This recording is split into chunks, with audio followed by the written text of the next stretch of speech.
Hi, thanks for tuning in. It's just after 4 p.m. UK time, and it's the 22nd of October 2024. I do appreciate those of you who keep tuning in and listening to my rant. This is actually the second time I've tried to record that because the first one I realised I go off the track, and I end up not saying what I want to say, and so I didn't even bother reviewing it. It probably made no sense. Hopefully, this turn will be better.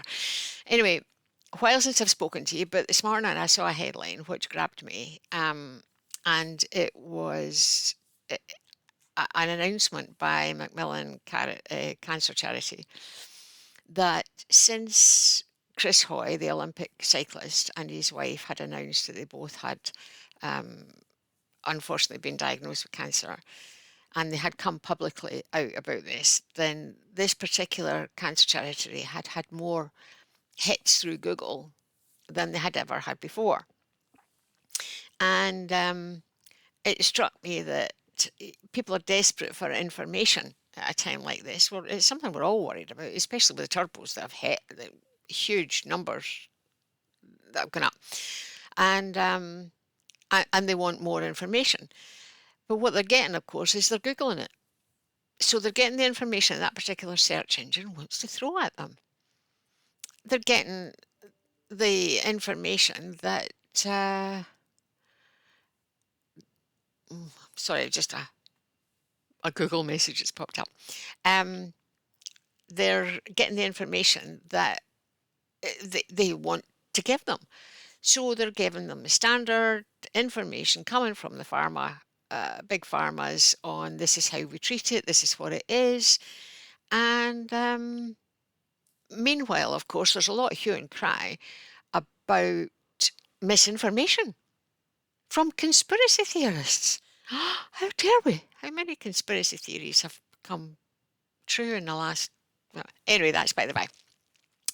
So, yeah, the social media are have and admitted to filtering out information,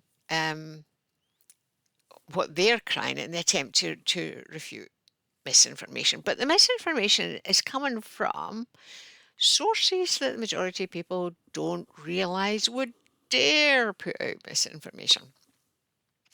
And they need to, if I'm all for researching it for themselves, but what they're getting is a lot of fear porn through these sites, and the pharma way is the only way to treat it, of course. And you might not be obvious now. Well, that goes that way. I don't know what way it goes because I've got a mirror image. I've just had my hair done this morning, so I was chatting to the hairdresser. She's just a few years younger than me, and we ended up talking about health. I mentioned that hadn't had my hair done a while, had my hip up, blah blah blah blah. And of course, she knew somebody who had had it done. She was asking me about it and so on. And I was saying how disappointed I was that with osteoarthritis, from all the supposedly reputable sources, it's wear and tear.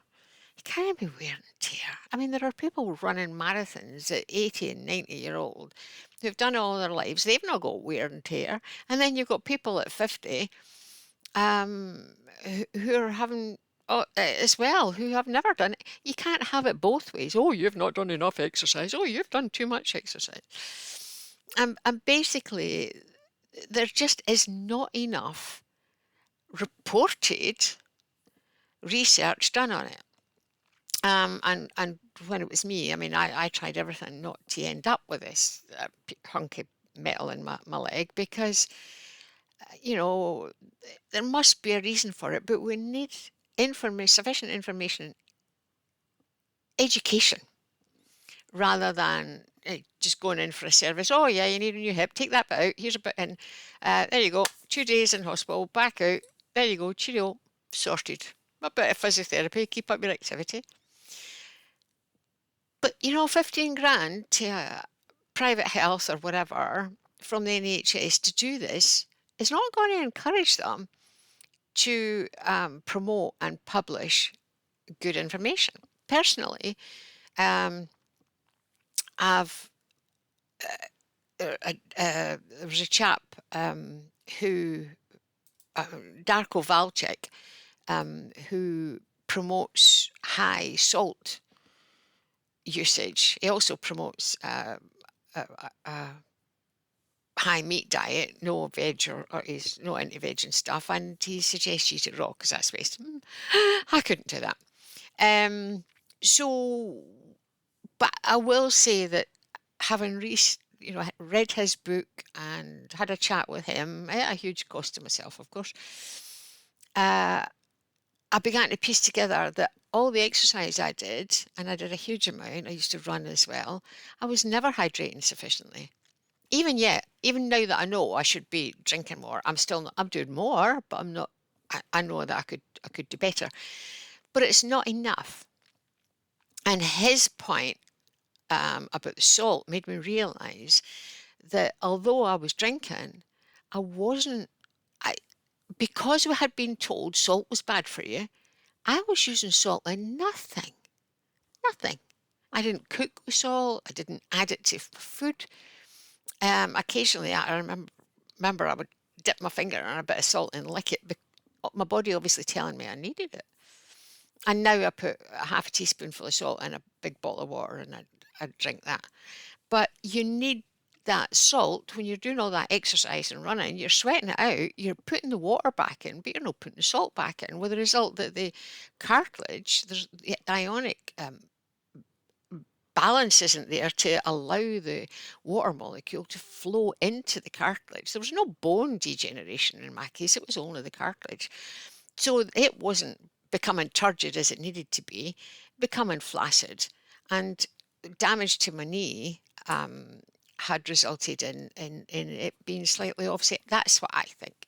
But my point here is that we're told so many things: no salt, low cholesterol.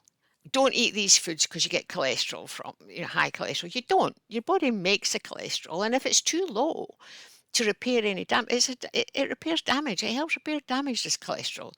So you get your cholesterol down below 4, you have a serious illness. You don't have enough cholesterol there to repair it. But of course, it's a way of getting you going another prescription. And getting you taking more drugs. So there's all of these things. They test for, and then they can tell you, oh, it should be this, to get you onto more pharmaceutical products. When in actual fact, we need the research to tell you proper balance. Everybody who, like Darko Valchek and many others who have a theory in their head, and it may well have been proven for the clients that they have, but you don't know what long term is. So we need an organisation that can pull all of that together and say, this is an appropriate lifestyle. One woman I spoke to yesterday said, what's wrong with going back to meat and 2 veg? What is wrong with going back to meat and 2 veg?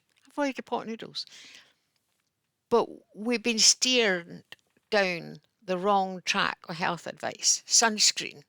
Cover yourself in sunscreen, then you don't get skin cancers. How come skin cancer's going up when everybody's covering themselves in sunscreen? Get your vitamin D. We're all lacking in vitamin D because we're using sunscreens. All of these, just about everything, has steered us on the wrong track because there's no money in good health. There's no profit to be made in good health. That was a fair old rant, wasn't it? And I'm going way over my time. I'm going to say live, love, be happy, because I really don't want to take up more time. I know that it can be too much for folk, certainly for me, listening to somebody rant.